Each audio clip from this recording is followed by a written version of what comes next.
আসসালামু আলাইকুম, সবাই কেমন আছেন? Welcome to my unplug blog. এই এক জোড়া ফ্যান্সি শু পরে ঘুরে আসলাম নিজামি স্ট্রিট থেকে একদম ডেনিস মল পর্যন্ত। হাঁটতে হাঁটতে পা পুরোপুরি ছিলে গেছে। কি যে একটা অবস্থা! আসেন আপনাদেরকে 2 মিনিটে আমি বাকুর অনেকগুলো স্থান দেখিয়ে ফেলি। নিজামি স্ট্রিট শুরু হয় এখান থেকে। আমরা ট্যাক্সি থেকে নেমেছি ফাউন্টেন স্কোয়ারে। ফাউন্টেন স্কোয়ার থেকে হাঁটতে হাঁটতে নিজামি স্ট্রিট পুরোটা হেঁটে এখন আমরা সাহিলের দিকে চলে যাচ্ছি। সাহিল থেকে পার হয়ে এখানে চলে আসলাম বাকু বুলেভার।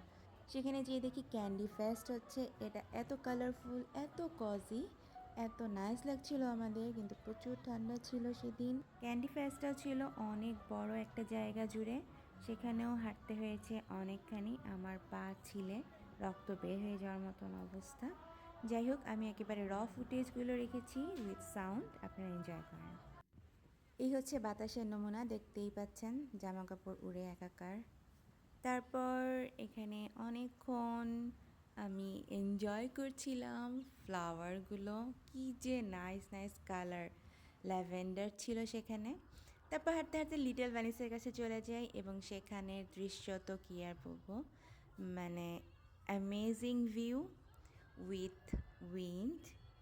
বাকু কিন্তু অনেক ছোট একটা সিটি, এটাতে আপনি একদিনেই ঘুরে অনেকগুলো স্পট দেখে ফেলতে পারবেন।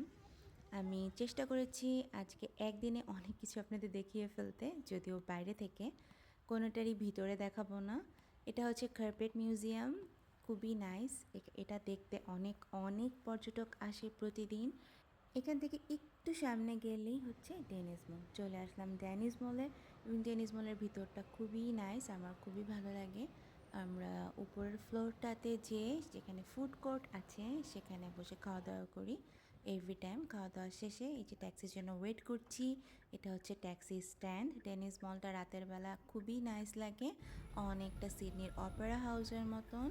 সো সবাই ভালো থাকবেন, থ্যাংকস ফর ওয়াচিং। 2 মিনিটে বাকু দেখালাম আপনাদেরকে।